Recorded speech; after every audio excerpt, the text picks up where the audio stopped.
아멘. 여러분 34주년을 인해서 우리가 모였는데 서로 축하하는 인사를 우리 앞뒤 사람들하고 함께 나눠보도록 하겠습니다. 자, 함께 좀 앞뒤 사람에게 인사 한번 하십시오. 네.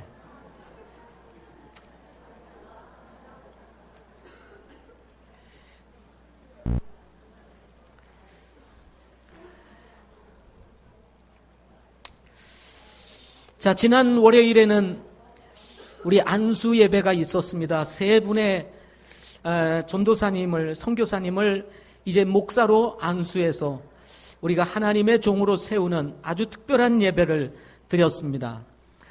지난 안수 예배가 우리들에게 너무 크기 때문에 오늘 특별히 이 스페셜한 예배를 드리는 것은 우리 모두에게 매우 힘들고 부담스러운 일이다 해서 이번 우리 창립 34주년 기념 감사 예배는 조용하고 편안하게 예배를 드리자.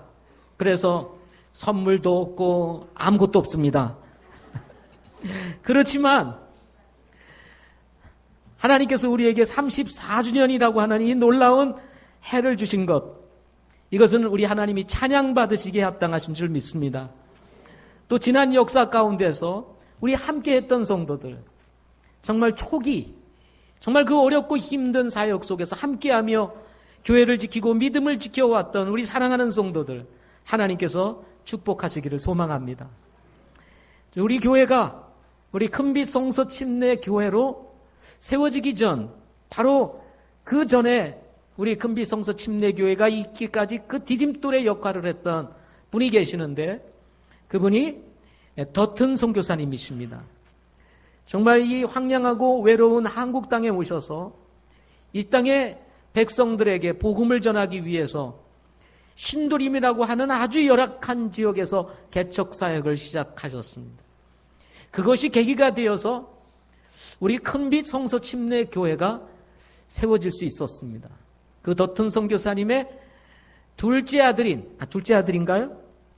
몇째 아들인지는 모르겠지만 자녀가 많아서 한 아드님이 한국을 이렇게 방문하셨다가 어제 저녁에 마침 저에게 전화를 주셨어요.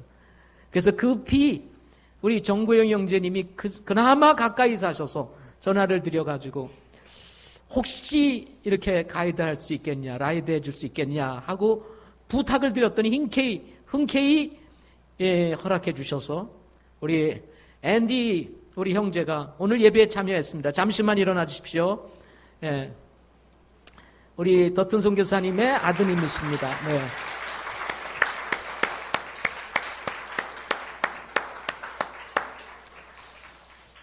저도 그 시절을 기억합니다. 한국 땅에서 선교는 쉽지 않았습니다.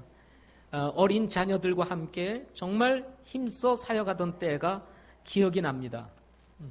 하나님께서 계획이 있으셔서 이제 미국으로 들어가시고 저희 교회는 큰빛 성서 침례교회, 성서 침례교회로 다시 교회를 개척하게 되어서 오늘에 이르게 되었습니다. 34년 정말 쉽지 않은 세월이었습니다. 그럼에도 불구하고 오늘 우리 교회가 있게 하신 하나님을 찬양합니다. 오늘은 특별히 감사할 것 세 가지라는 제목으로 하나님의 말씀을 전하고자 합니다. 우리 사도행전 20장 28절 말씀을 다 같이 보도록 하겠습니다. 한 구절입니다. 사도행전 20장 28절.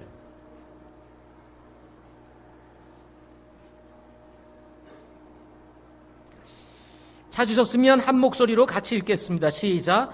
그러므로 너희 자신과 온 양떼에게 주의를 기울이라. 성령님께서 너희를 그들의 감독자로 삼으사 하나님의 교회 곧 그분께서 자신의 피로 사신 교회를 먹이게 하셨느니라. 아멘.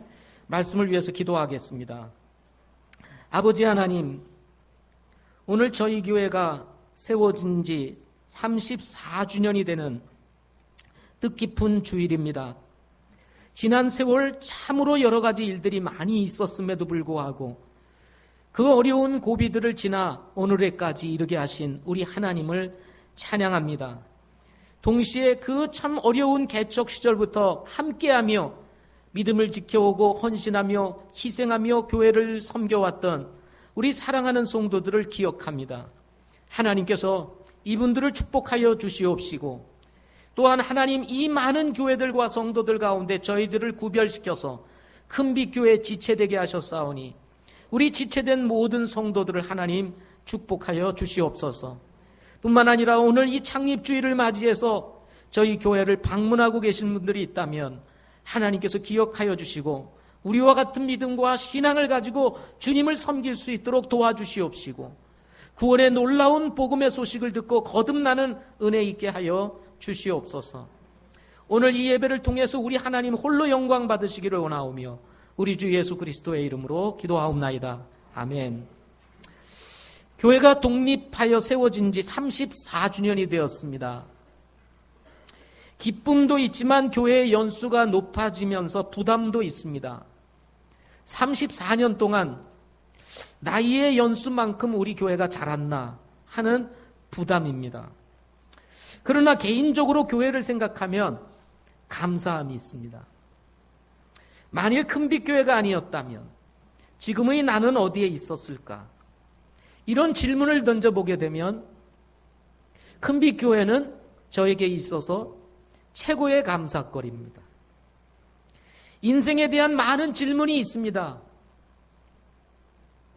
내가 어디서 무엇을 하고 있었을까? 내가 오늘 이곳에 있지 아니했으면 어디에서 무엇을 했을까? 내가 큰빛교회를 만나지 않았다면 누구와 결혼해가지고 살았을까? 또 어떤 자녀들을 낳았을까? 뭐 등등의 많은 생각들을 해보게 되면 대답하기 어려운 것들이 있습니다. 이런저런 생각을 하다 보면 정말 이 교회가 있었다는 이 사실이 저에게 있어서는 너무나 감사한 일입니다. 교회는 저의 인생이며 그래서 삶입니다. 지난 시간들을 돌이켜보면 교회 바깥에서 지낸 시간들보다도 교회 안에서 보낸 시간들이 더 많은 것 같습니다. 그러니 여러분, 교회 생각하면 얼마나 감사한 일이겠습니까? 오늘 말씀은 핍박과 고난으로 이어졌던 3차 전도 여행을 마친 바울이 예루살렘으로 돌아가는 길에 아소를 거쳐 밀레도에 도착한 후 밀레도에서 가까웠던 에베소 교회 장로들을 초청하여 교제를 나누면서 던져주었던 권면의 말씀입니다.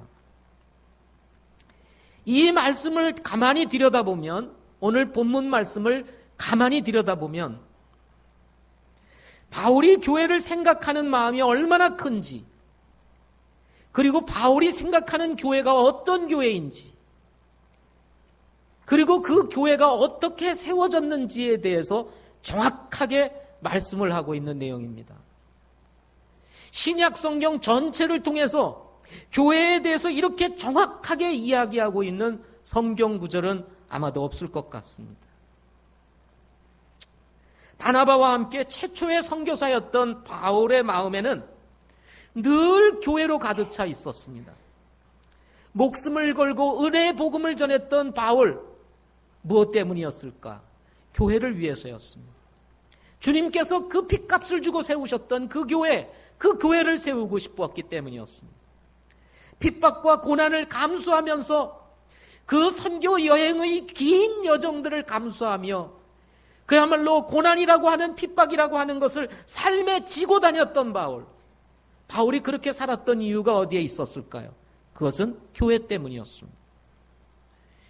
3차 전도 여행, 핍박과 고난으로 점철되었던 그 3차 전도 여행을 마치고 이제 예루살렘으로 돌아가는 과정 속에서 밀레도에 도착했던 바울이 에베소 교회 장로들을 초청하여 정말 깊은 교제를 나누었던 이유가 어디에 있었을까? 그것은 바울이 교회를 생각하는 마음 때문이었습니다. 바울이 신약 성경 27권 중에 14편의 성경을 기록했습니다. 14편의 서신서, 바울 서신서는 대부분 교회들에게 보낸 편지라는 사실을 우리가 생각한다면 바울의 마음속에 교회라는 것이 얼마나 깊이 그리고 가득히 담겨져 있었는가를 알 수가 있는 것입니다. 핍박과 고난이 기다린다는 것을 알면서도 성령의 인도하심을 따라서 예루살렘을 향해서 가고 있는 것도 바로 교회를 위해서였습니다. 이런 바울이 에베소 교회 장로들에게 남겼던 권면의 말씀이 오늘 본문인 것입니다. 그러므로 너희 자신과 온 양떼에게 주의를 기울이라. 성령님께서 너희를 그들의 감독자로 삼으사 하나님의 교회 곧 그분께서 자신의 피로 사신 교회를 먹이게 하셨느니라 하고 말씀하셨습니다. 오늘 본문 말씀을 가만히 들여다보면 우리 눈에 선명하게 들어오는 세 개의 단어가 나옵니다. 하나는 양떼라고 하는 단어이고, 또 하나는 감독자라는 단어이고, 그 다음 세 번째는 교회라고 하는 단어입니다. 이 세 가지를 빼놓고 교회를 생각할 수가 없습니다. 오늘 본문에는 감사라는 단어조차 나오지 않습니다. 그리고 오늘 본문 말씀을 아무리 들여다봐도 감사라고 하는 것을 꺼집어낼 만한 분위기가 아닌 것처럼 기록되어 있습니다. 그러나 성도들이 신앙생활을 하면서 정말 감사해야 할 것, 어떻게 보면 무조건 감사해야 할 것 세 가지가 오늘 본문에 기록되어 있습니다. 교회 창립 34주년을 맞이해서 감사 예배를 드리면서 저와 우리 교회 성도들이 감사해야 할 것 세 가지 무엇일까요? 첫째는 교회입니다. 교회. 교회로 인해서 감사해야 한다. 오늘 본문에 보면은 하나님의 교회 곧 그분께서 자신의 피로 사신 교회라고 말씀하셨습니다. 하나님의 가장 위대한 걸작품 중에 하나가 있다면 그것은 사람일 것입니다. 인간의 가치는 존재함에 있는 것이 아니라 하나님의 형상을 닮은 존재로 만들어졌다는 데 있어서 그 가치가 있다고 할 수가 있습니다. 세상에는 존재하는 것들이 많습니다. 그럼에도 불구하고 인간이 가장 존엄하고 그리고 그 존엄한 가치를 지니고 있는 이유가 어디에 있을까요? 이 세상에서 유일하게 하나님을 닮고 지어진 존재는 인간밖에 없기 때문인 것입니다. 하나님께서 우리를 사랑하시는 이유, 아가페적으로 무조건적으로 우리를 사랑하시는 이유가 바로 여기에 있는 것입니다. 저는 주님을 묵상하면서 그 주님의 깊은 사랑, 피 흘림의 사랑, 그 고난의 사랑, 핍박의 사랑, 정말 하나님이 사람의 몸을 입고 이 땅에 내려오신 그 주님의 사랑을 깊이 묵상하면 묵상할수록 주님에 대한 감사가 커지는 것을 느끼게 됩니다. 하나님의 사랑이 얼마나 깊은지, 하나님의 사랑이 얼마나 넓은지, 하나님의 사랑이 얼마나 높은지 헤아릴 수 없는 사랑을 내가 받고 있기 때문인 것입니다. 그런데 교회는 하나님께서 자신의 피로 사셨다고 말합니다. 단순히 우리가 그리스도를 닮았다는 것, 하나님을 닮았다는 것 차원을 넘어서 교회는 하나님께서 자신의 피로 사셨다고 말합니다.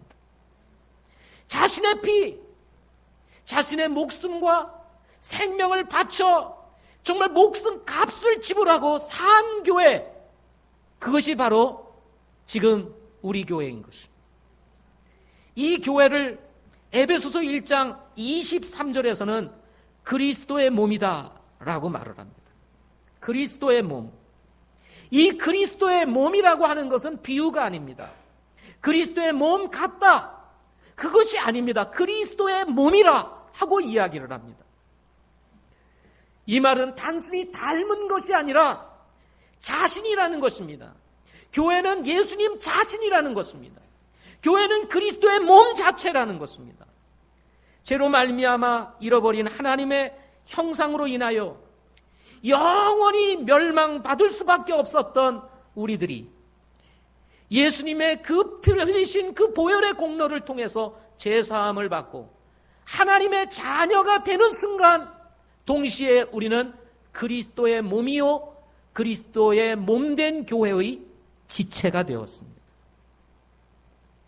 다른 말로 얘기하면 그리스도와 하나가 되었다는 것입니다. 그리스도는 남이 아니라 바로 나 자신이라는 것입니다. 그분과 나는 하나라는 것입니다. 뗄래야 뗄 수 없는 몸이 되었다는 것입니다.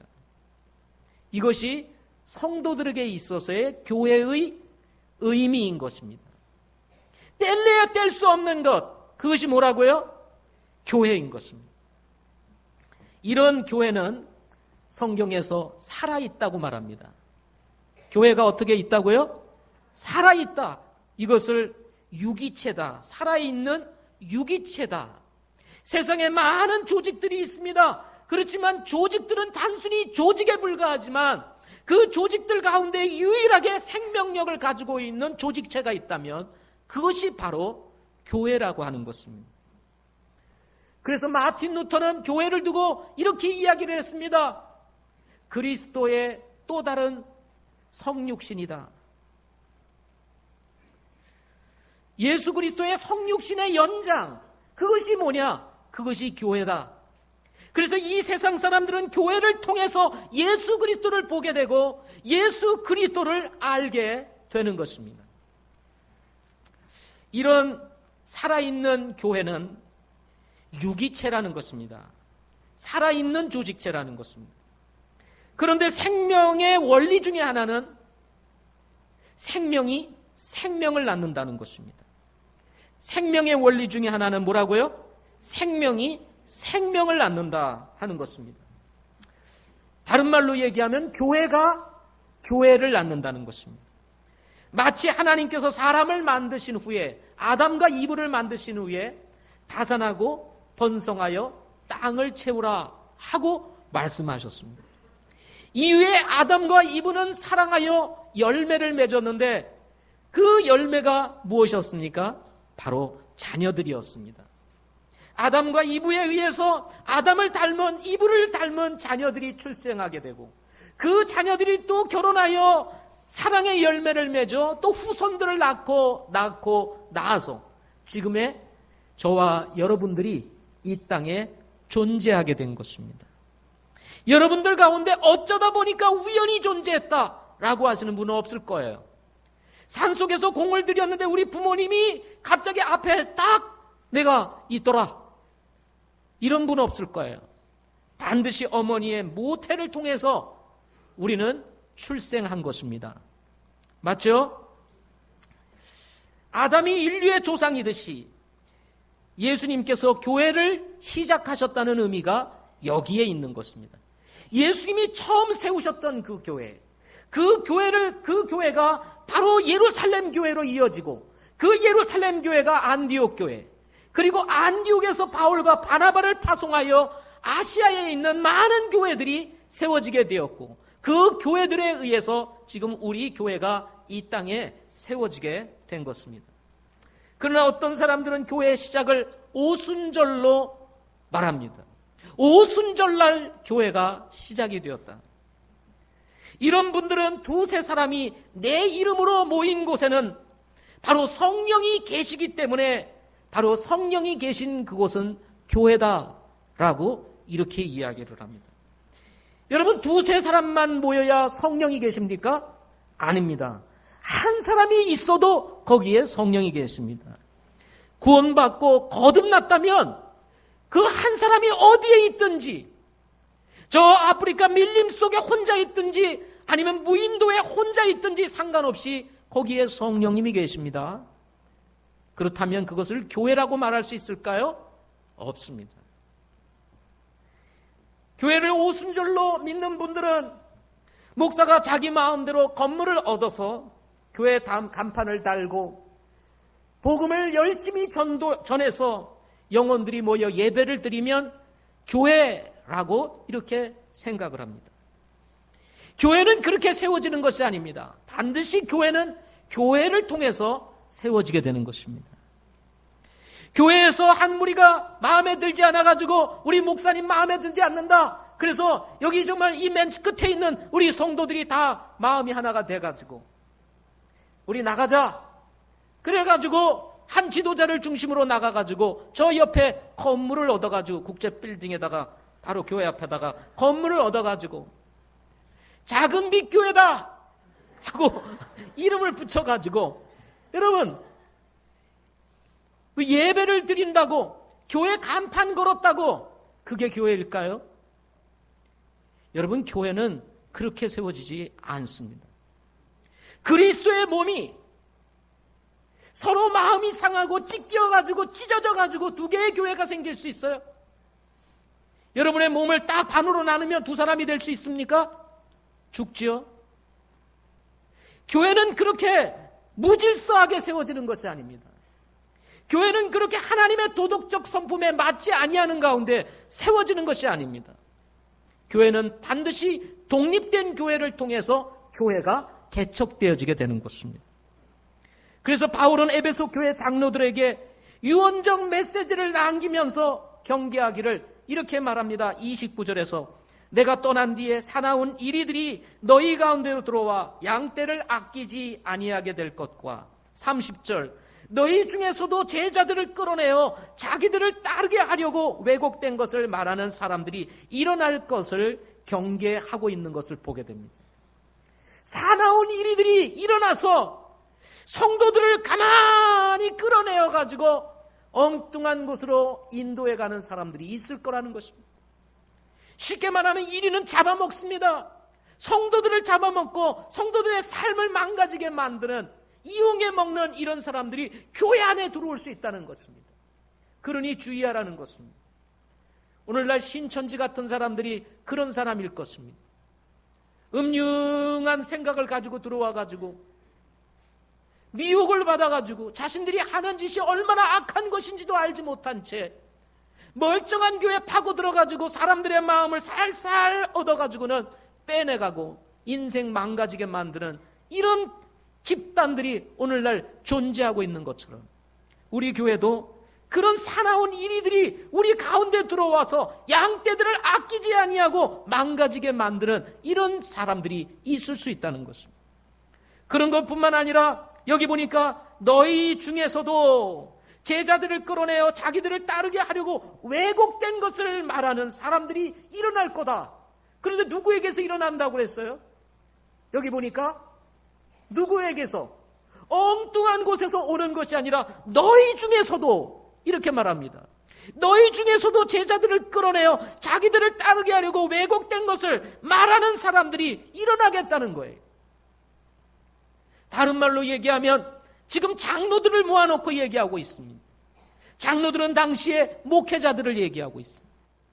그 목회자들을 모아놓고 얘기를 하는데 그 목회자들 중에 어떤 사람은 왜곡된 것을 말하여 사람들의 신앙을 완전히 왜곡시키고 변질시키는 사람들이 일어날 수 있다는 거예요.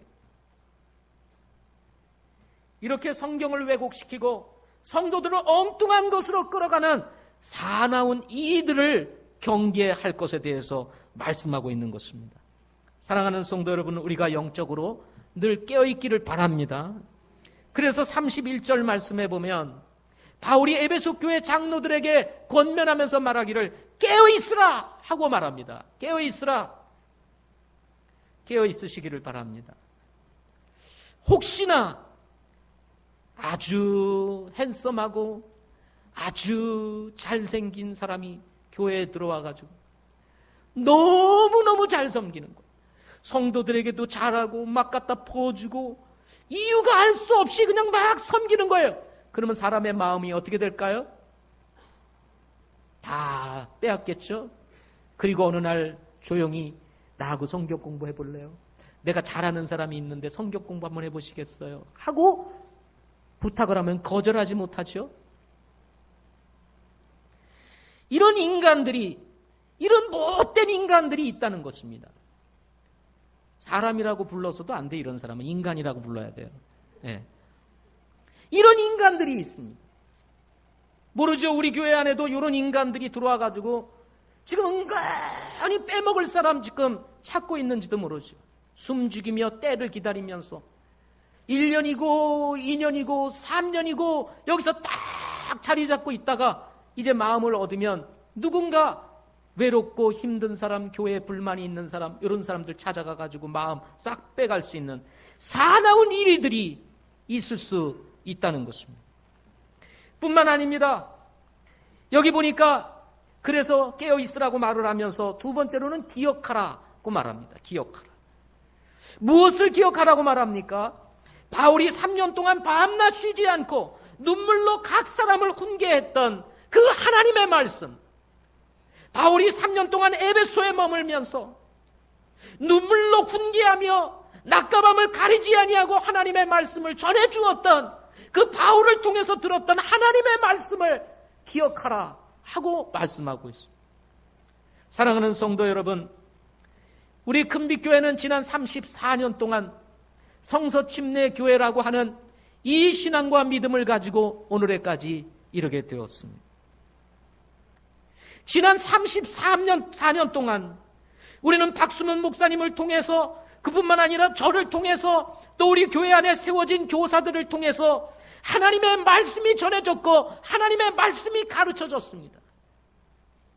여러분, 이 전해졌던 하나님의 말씀을 기억하시기 바랍니다. 우리가 전했던 이 하나님의 말씀이 아닌 다른 새로운 것, 그것이 전해진다는 것은 그것은 문제일 가능성이 아주 높습니다. 다른 것 전하는 것이 문제입니다. 여러분, 성경은 새 것이 없습니다. 성경이 새 것이 나오면 그건 이단이에요. 맞죠? 성경이 이 성경이지 저 새 것이 나옵니까? 그러면 이단인 거예요. 지금까지 우리가 말한 말들, 우리가 말씀을 가르쳤던 것들 외에 새 것, 그거는 이단일 가능성이 높은 것입니다. 이런 과정을 통해서 정화되어 세워진 교회가 바로 근본주의 독립침례교회인 우리 큰빛 성서침례교회인 것입니다. 지난 34년 동안 얼마나 많은 일들이 있었겠어요. 얼마나 많은 어려움이 있었겠습니까? 얼마나 많은 사람들이 왔다 갔습니까? 교회를 흔들어 놓고 가는 사람도 있었고, 그렇게 신실하게 가르쳤는데도 불구하고 교회를 떠나간 사람도 있습니다. 그럼에도 불구하고 주님께서 남겨주신 성경적인 교회로 지금 우리 교회가 존재할 수 있다는 것, 여러분, 이것은 감사한 일인 것입니다. 특별히 우리 침례교도의 그 피 흘린 발자취, 진리를 위해서, 성경을 위해서, 복음을 위해서 목숨을 바치고 침례 하나만을 위해서도 생명을 기꺼이 바쳤던, 진리를 타협할 수 없어서 기꺼이 목숨값을 지불하며 지켜왔던 이 침례교도로서의 이 정신, 그 정신을 이어받은 교회가 바로 우리 교회인 것입니다. 저는 이런 정신이 훼손돼서는 안 되는 줄 믿습니다. 우리 교회가 세월이 아무리 지나도 34년을 넘어 앞으로 34년을 또 간다 할지라도 우리에게 전해진 이 스피릿, 이 정신, 우리 교회가 가지고 있는 이 성서침례교회 정신을 우리는 결코 잃어버려서는 안 된다는 것입니다. 오늘날 교회 때문에 상처받고 교회 때문에 망한 사람들이 얼마나 많은지 모릅니다. 제가 아는 사람들도 성도들에게 쫙 찾아가가지고 제가 필요한데 돈 좀 빌려주세요 하고 목사님이 얘기를 하니까 목사님이 설마 떼먹을까? 근데 그 떼먹는 목사들도 있다니까요. 어떤 목사도 있다? 떼먹는 목사도 있다. 그래가지고 목사에게 돈 빌려줬다가 상처받아가지고 아주 신앙생활을 포기하는 사람이 있다 이 말이죠. 어떤 사람은 또 이상한 사람을 만나가지고 완전히 교리가 변질돼가지고 아주 희한한, 아니 성서침례교회 안에 그런 사람이 나온다 이 말이에요. 예? 그래 방송을 타가지고 또 그냥 기독교 비난하기 좋아하는 그 방송사도 있잖아요. SBS 뭐 이런 사. 예? 그래서 SBS는 제가 잘 안 봅니다. 아주 기독교 반기독교적인 정서를 가지고 있는 방송사예요. 이슬람하고 착 달라붙어 있는 방송이 SBS입니다.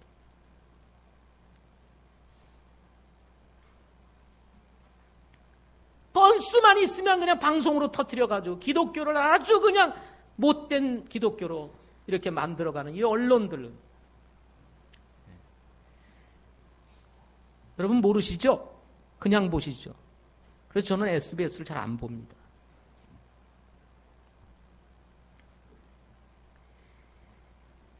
그런 목사들을 쫓아갔다가 재산 바쳐, 그냥 다 바쳐, 이래가지고 완전히 망한 이런 사람들이.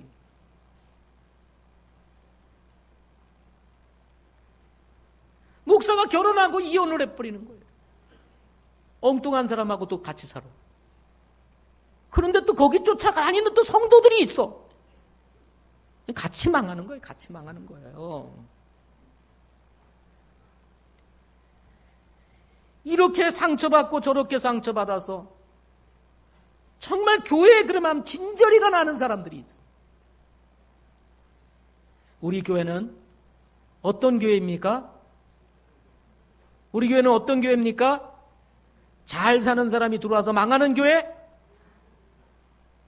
망한 사람이 들어와서 사는 교회. 왜들 아멘을 안 하세요? 네. 인생 망가졌던 사람들이 우리 교회 들어와서 여러분 새 생명 찾고 인생 새로 사시는 분들 아니십니까? 죄로 말미암아 죽을 수밖에 없었던 망한 인생들, 멸망한 인생들, 복음 몰라서 하나님 떠나가지고 죽을 수밖에 없었던 인생들이 정말 이 교회를 통해서 전해지는 이 신선한 복음, 성경적인 이 복음을 통해서 예수 믿고 구원받고 영원히 사는 분들 되지 않으셨습니까? 여러분 이런 거 생각하면 우리 교회로 인해서 감사하셔야 합니다. 자다가 깨다가도 자다가 깼어요. 교회 생각이 납니다. 하나님 감사합니다. 옆 사람 우리에게 그렇게 한번 해보십시오. 우리 교회로 인해서 감사하죠? 하고 인사합니다.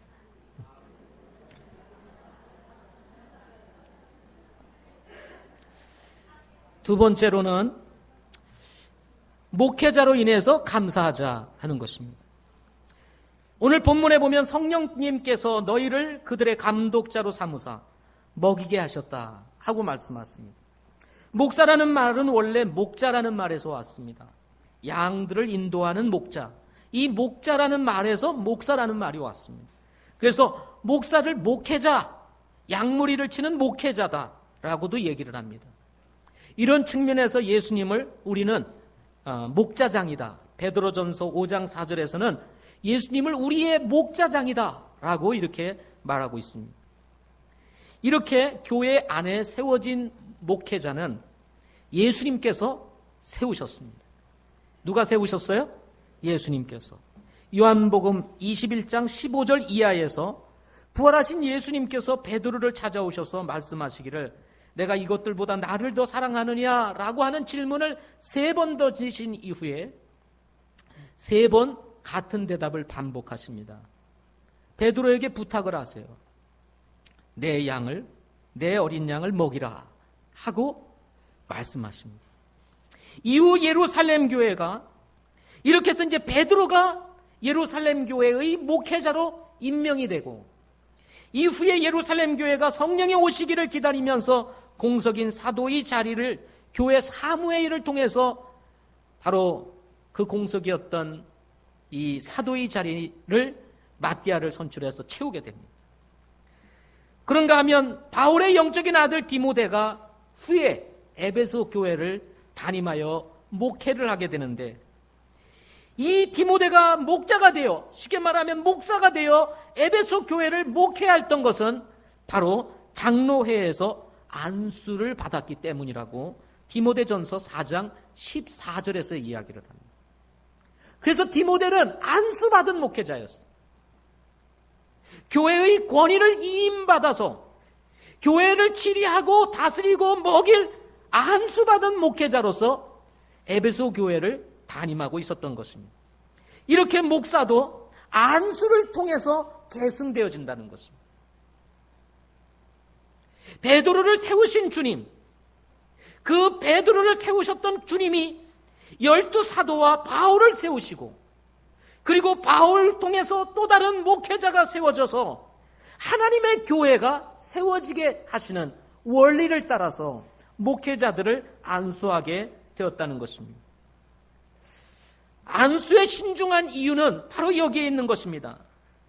자칫 잘못된 목사를 안수하게 되면 그 목사 밑에 있는 성도들과 교회는 어떻게 되겠습니까? 엉망진창이 될 것입니다. 침례도 마찬가지입니다.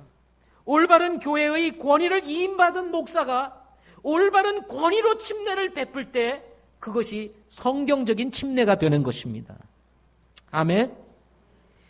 세례를 받은 목사님이 성경을 읽다가 보니까 연구를 하다 보니까 침례가 맞아요. 그래서 내가 이제 침례를 줘야 되겠다. 내 성도들은 침례를 줘야 되겠다. 나는 세례를 받았지만 성경적으로 침례를 줘야 되겠다. 예, 그렇게 하는 건 정말 잘하는 일입니다. 그러나 그 침례는 올바른 침례가 아닙니다. 여러분 생각을 해보십시오. 본인도 침례를 받지 않은 사람이 침례가 옳다고 침례를 줄 수 있습니까? 그 침례는 올바른 침례가 아닌 것입니다.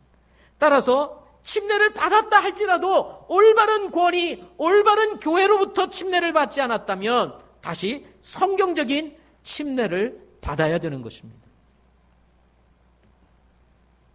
하나님께서 이런 목회자를 세우셔서 양떼에게 주의를 기울이게 하고 교회를 말씀으로 먹이는 사역을 하게 하셨던 것입니다. 30절에 보면 너희 중에 왜곡된 것을 말하는 자들이 일어나리라고 했는데 우리 교회는 우리 목회자로 지금 부름을 받고 가시는 분들 가운데서 우리 이렇게 왜곡된 자가 나오지 않기를 소망합니다. 그런데 바울은요, 너희 중에 왜곡된 것을 말하는 자들이 일어나리라. 우리 교회에서 소명받고 부름을 받아 목회의 길을 가는 사람 중에 왜곡된 것을 말하는 자들이 일어날 것입니다. 바울이 얘기하는 것처럼 일어날 수 있습니다. 끔찍한 일이죠.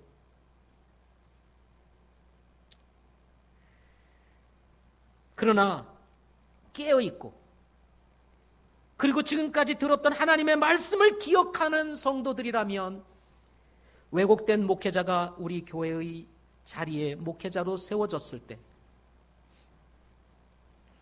어떻게 해야 될까요? 아멘, 할렐루야 하고 따라가야 됩니까? 하나님의 말씀을 변질시키고 하나님의 말씀을 왜곡시키는 목회자가 세워졌다면 여러분, 근본주의 교회가 가지고 있는 특징이 있습니다. 근본주의 교회가 가지고 있는 특징, 그게 뭐냐면 분리인 것입니다. 분리. 근본주의 교회의 특징은 뭐라고요? 분리.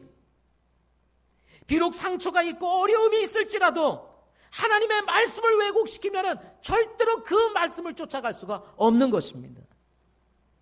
상처가 있을 수 있어요. 어려움이 있을 수 있습니다. 교회가 정말 어려움이 생길 수 있습니다. 문제가 생길 수 있습니다. 그렇지만 성경을 왜곡시키고 진리를 왜곡시키면 그 목회자를 따라갈 수가 없는 것입니다. 아멘. 여러분, 그런 교회를 세우셔야 합니다. 우리 교회가 반쪽이 날 수도 있어요. 아니, 이 한쪽만 남을 수도 있어요.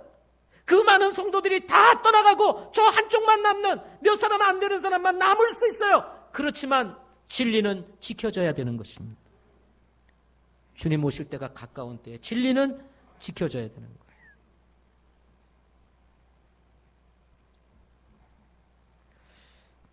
목회자는 교리도 바르게 지켜야 하지만 성도들을 푸른 초장과 실만한 물가로 인도하는 선한 목자가 되어야 하며 동시에 근본주의 성서 침례 교회의 정신을 가진 자가 되어야 합니다.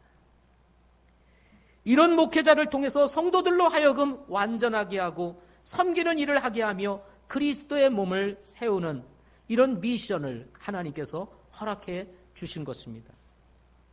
목회자들이 자기의 밥그릇이나 챙기기에 혈안이 되어 있고 성도들의 신앙에는 관심이 없고 그저 남의 귀에 그냥 성도들의 귀만 간지러주고 그저 마음 좋게 해주고 듣기 좋게 해주는 말씀만 전하는 이런 목회자가 되어서는 안 될 것입니다.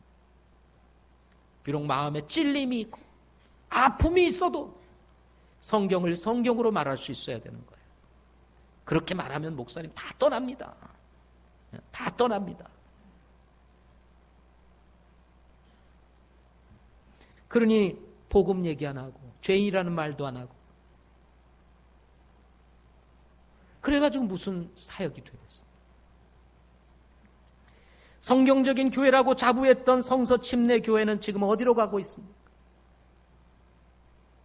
많은 성서 침례 교회들이 우리 선교사님들을 통해서 그 미국의 그 교회들의 바른 신앙을 우리에게 전해줬건만 부흥하고 싶은 마음, 성장시키고자 하는 이 마음 때문에 진리를 포기한 채 한국 교회의 모습인 양, 한국의 교회들의 모습을 그대로 답습하여 교리를 변질시키고 신앙을 변질시키는 이런 성서 침례 교회들이 지금 얼마나 많습니까?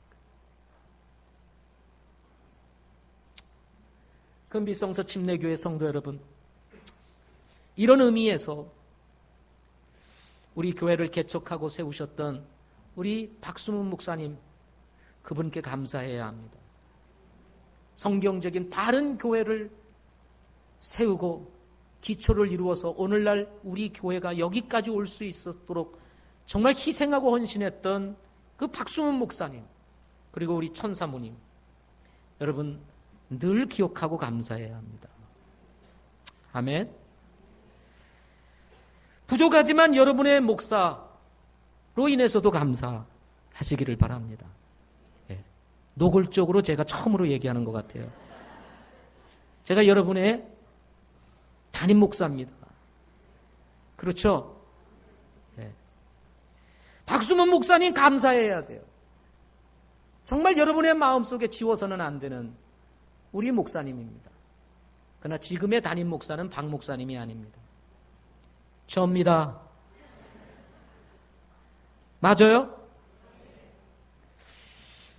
저는 지난 월요일 날 하나님께서 3명의 우리 전도사님과 선교사님을 목사로 안수하는 정말 특별한 하나님 은혜를 우리 교회에 허락해 주셨습니다. 저도 이제 목회를 할 날이 많지 않습니다. 살아온 날보다 살 날이 많지 않은 목회자입니다. 앞으로 우리 교회는 또 새로운 목회자를 맞이해야 될 것입니다. 우리 교회의 다음 세대를 이어갈 하나님의 사람들이 세워지고 있다는 이 사실에 여러분 감사하시기를 바랍니다. 아멘. 우리 교회를 알고 여러분을 아는 사람들이 세워져서 갈등도 없이 흔들림도 없이 우리 교회가 믿음으로 계속해서 우리가 가지고 있는 이 신앙의 방향으로 갈 수 있도록 하나님의 사람들이 세워지고 있다는 거, 이거 정말 감사해요. 그뿐만 아니라 여러분, 우리 세워진 목사님들 가운데서 우리 교회의 담임 목사님이 탄생을 하게 될 겁니다. 어느 날에는. 그때는요, 제가 여러분의 담임 목사가 아닙니다. 담임 목사가 딱 체인지 되는 순간,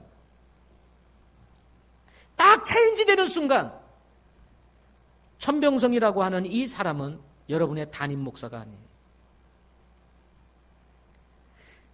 신임 목사님이 나이도 어리고 경력도 없고 경험도 없지만 어느 분이든지 간에 우리 교회 담임 목사님이 딱 되는 순간 여러분의 목사님은 바로 그 세워진 분이 담임 목사님이십니다. 아멘. 천병성이라고 하는 사람은 담임 목사님이 딱 세워지는 순간 그림자도 남아서는 안 됩니다. 그림자가 남아있는 게 문제예요. 그림자가 남아있는 게 문제입니다. 저라고 하는 그림자가 여러분에게 남아있으면 그 새로운 목사님을 바라보면서 늘 저랑 비교합니다. 저 목사님은 이렇게 했는데 새 목사님은 저렇게 하네. 새 목사님이니까 그렇게 하죠. 나 같으면 그렇게 하겠어요? 새 목사님이니까 그렇게 하죠. 나하고 달라요. 아멘. 경력도 없어요. 모든 게 부족할 수 있어요. 그렇지만 그분이 여러분의 뭐다?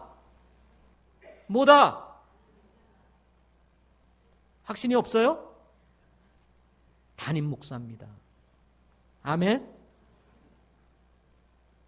비교해서도 안 됩니다. 담임 목사로 여러분이 인정하고 이분이 나의 담임 목사다. 어디를 가든지 당신의 담임 목사는 누구입니까? 그러면 저 천병성인데요. 은퇴한 사람이 무슨 담임 목사입니까? 은퇴한 사람은 담임 목사가 아니에요. 여러분의 담임 목사가 담임 목사. 당당하게 내 담임 목사는 누구입니다. 이렇게 말할 수 있어야 되는 것입니다. 아멘. 어떤 분들은 이렇게 얘기합니다. 내 멘토는 천병성입니다. 멘토가 담임 목사지. 무슨 멘토 따로 담임 목사 따로가 어디 있어요? 원래 성경에 멘토가 나옵니까? 요즘 나온 말이에요. 멘토라는 말은. 예? 현대에 나온 말이에요. 담임 목사가 멘토예요. 여러분, 담임 목사님이 딱 새롭게 세워지는 순간 여러분의 성도들의 멘토는 누굽니까? 그러면 지금까지 나를 길러주고 키워진 천목사님, 제가 아니에요.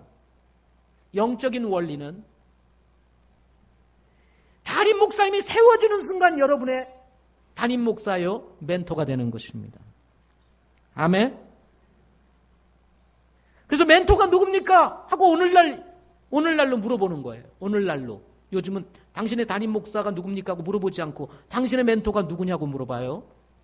그럴 때 여러분은 당연하게 미안할 것도 없어요. 저한테. 뭐예요? 여러분의 담임 목사가 멘토입니다 하고 말할 수 있어야 돼요. 문제가 생겼다? 저를 찾아오면 돼요? 안 돼요? 저를 찾아오면 돼요? 안 돼요?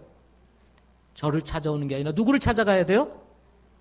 여러분의 담임 목사님을 찾아가야 되는 겁니다. 제가 한 가지 더 얘기해 볼까요? 만약에 이제 누군가 이 교회 담임 목사가 되면 제 담임 목사가 바로 그분이 되는 겁니다. 저에게 있어서도 담임 목사가 바로 그분이 되는 겁니다. 제가 담임 목사가 아니에요. 저는 이미 은퇴한 사람이에요. 그러면 이 교회에 내가 소속되어 있으면 내 담임 목사가 누구예요? 나도 담임 목사가 있어야 되잖아요. 이제 자리에서 물러났으니까. 그러면 내 담임 목사가 누굽니까? 네? 새로 목회자가 되신 분. 그분이 제 담임 목사가 되는 거예요. 그래서 저는 어디를 가든지 제 담임 목사님입니다 라고 소개를 하게 되는 거예요.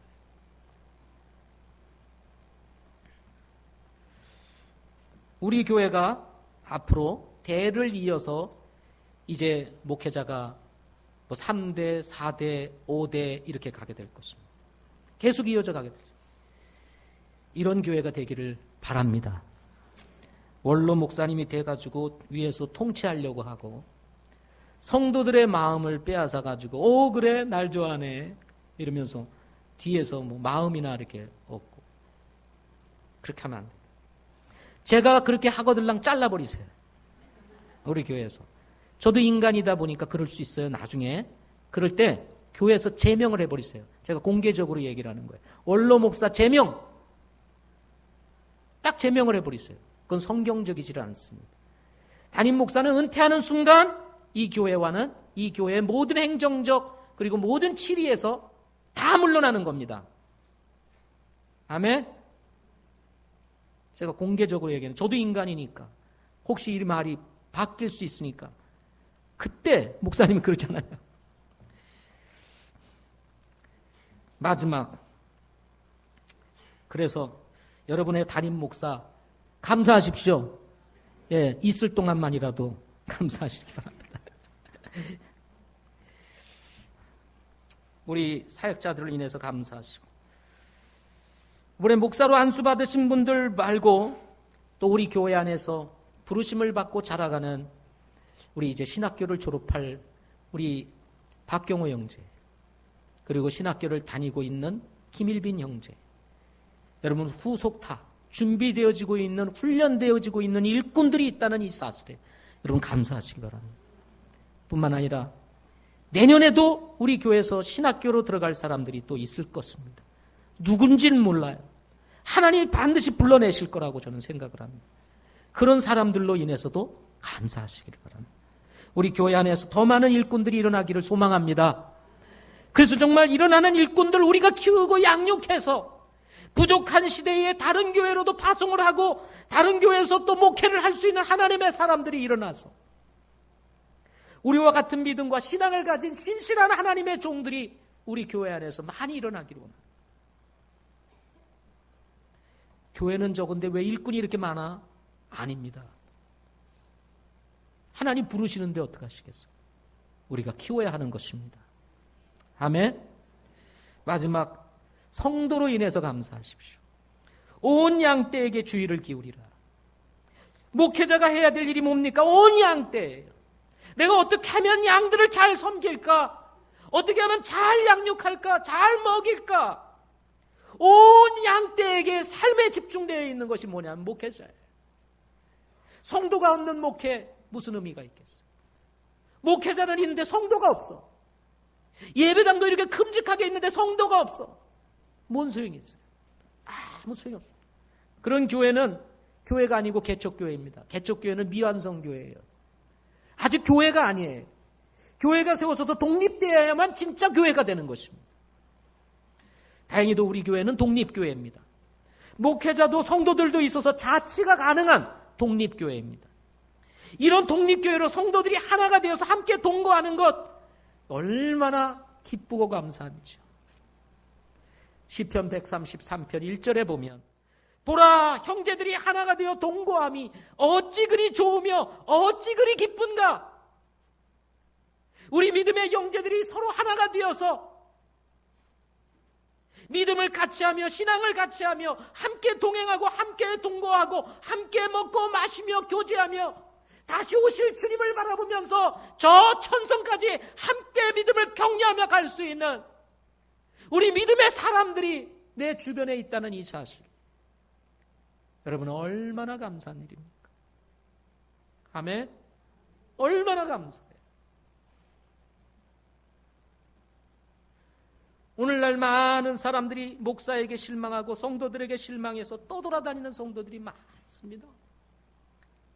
3년 주기로 돌아다녀요. 1년, 2년은 신선하거든요. 근데 3년 되면 똑같아져요.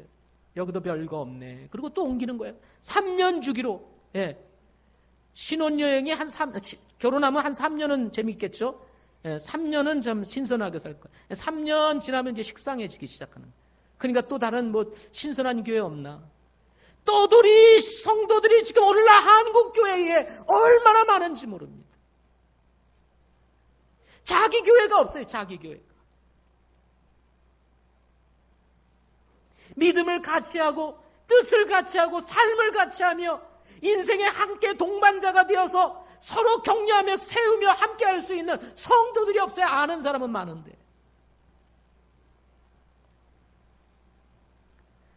교회 사이즈와 상관없이 성경이 같고 신앙이 같은 성도들과 함께하며 10년, 20년, 30년 아니 우리의 일생을 닭이같이 그야말로 푹 물은 묵은지같이 그 깊은 맛을 가지고 서로 어울려서 함께 신앙생활을 할 수 있는 믿음의 동반자, 믿음의 동역자, 삶을 함께 할 수 있는 사람, 이런 성도들이 있다는 것 여러분 감사하시기를 바랍니다. 네. 자, 옆 사람에게 당신은 나의 동반자입니다 하고, 결혼이 아니고요 믿음의 동반자 하고 인사 한번 하세요. 네. 죽을 때까지 같이 갑시다 이렇게 하세요. 네. 죽을 때까지. 아멘. 제가 물어보겠습니다. 아, 목사님 죽을 때까지는 너무 지루해서 난 조금 다니다 교회 떠날 겁니다 하시면 손 들어보세요. 여러분, 교회를 떠나는 건 불행입니다. 어쨌든 그건 상처예요. 여러분의 교회 되시기를 바랍니다. 여러분의 교회, 내 교회가 돼야 돼. 내 교회. 이따가 떠날 교회, 그런 교회가 아니라 내 교회가 돼야 됩니다. 하나님이 사명이 있어서 여러분을 어느 교회로 옮기기 전까지. 우리 교회가 비전이 뭐예요? 교회 개척하면 함께 간다. 맞죠? 우리 교회 개척하면 어떻게 한다고요? 함께 간다.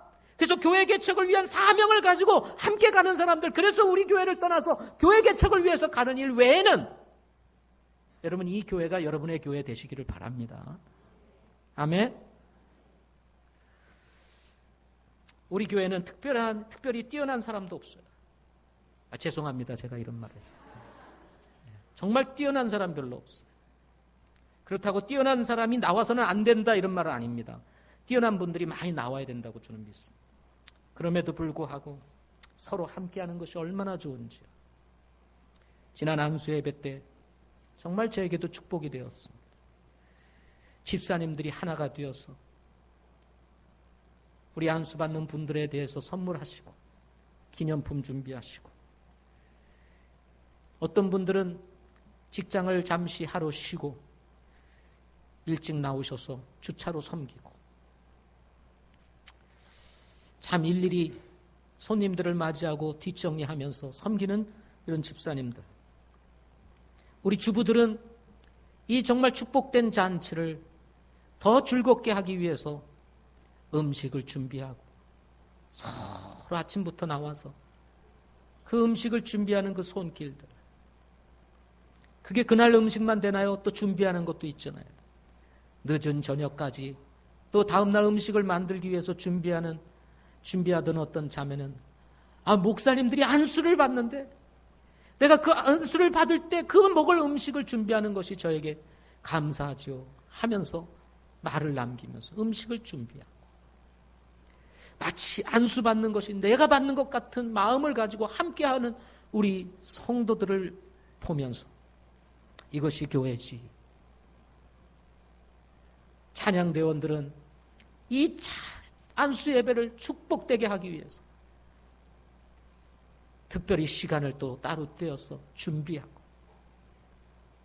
찬양으로 하나님 앞에 영광을 돌리고, 또 음식을 만들지는 못하고 찬양에 속하지는 아니했지만 어쩔 수 없는 상황 속에서 안수 예배를 축하하고 격려하며 하나님께 영광 돌리기 위해서 원근각처에서 모여서 안수받은 목사님들 격려하고 축복하고 기뻐하는 그 성도들의 모습을 보면서 이게 교회지 하는 생각을 가지게 되는 것입니다. 부족하지만, 모자라지만, 특별한 것은 없지만 함께하는 성도들의 모습을 보면서 이것이 바로 우리가 감사해야 할 진정한 감사거리가 아닌가 생각을 가지게 되는 것입니다. 많은 교회가 있습니다. 많은 성도들이 있습니다. 그렇지만 하나님께서는 여러분들을 이 많은 교회, 많은 성도들 가운데에서 우리 교회로 구별시켜 주신 분들입니다. 아멘. 여러분은 우리 교회로 구별되신 분들이다. 그래서 여러분, 우리는 남이 아닙니다. 우리는 뭐가 아니에요? 남이 아닙니다. 우리는 정말 그리스도의 몸된 큰빛 교회로 구별된 그리스도의 몸입니다. 바로 그것이 내 곁에 있는 사람들입니다. 여기에 모인 성도들을 주셨다는 이 사실, 정말 저에게도 감사하고 또 여러분에게도 감사가 될 수 있기를 바랍니다. 그래서 시기할 이유 없어요. 가족이 뭔지 아세요? 가족은요, 좋은 일이 생기면 배 아파하는 게 가족이 아닙니다. 근데 이 세상은 그래요. 근데 가족은 좋은 일이 생기면 함께 기뻐하는 게 가족이에요. 시기하고 질투하는 가인과 같은 그 잘못된 거예요. 그러니까 동생을 죽이는 거예요. 사울 같은 인간 돼서는 안 됩니다. 예? 다윗을 시기해가지고 평생 쫓아다니다가 망하는 그런 사람 돼서 되겠습니까? 기뻐하고 즐거워하고 싸워야 할 이유가 없어요. 아멘. 자, 옆에 보세요. 싸워야 할 이유가 있나? 얼굴에 써 있나 보세요. 싸워야 할 이유가 있습니까? 있어요, 없어요? 우리는 서로 사랑해야 할 대상으로 하나님이 주셨기 때문입니다. 바로 당신은 우리 모두에게 있어서의 감사의 대상입니다. 아멘. 당신은 우리의 뭐예요? 감사의 대상. 자, 저를 따라서 해보세요. 당신은 나에게 있어서 감사의 대상입니다. 지난 34년의 역사 속에서 하나님께서 주신 교회, 34년의 역사 속에서 세워준 목회자, 그리고 주의 종들, 34년의 역사 속에서 하나님께서 우리를 위해서 구별시켜준 사랑하는 성도들, 우리가 무조건 감사해야 할 세 가지 이유라는 사실을 기억하고 함께 교회를 세워나가는 우리 큰빛교회 될 수 있기를 소망합니다. 오늘 말씀 너무 많이 시간을 보내서 죄송합니다. 기도하겠습니다.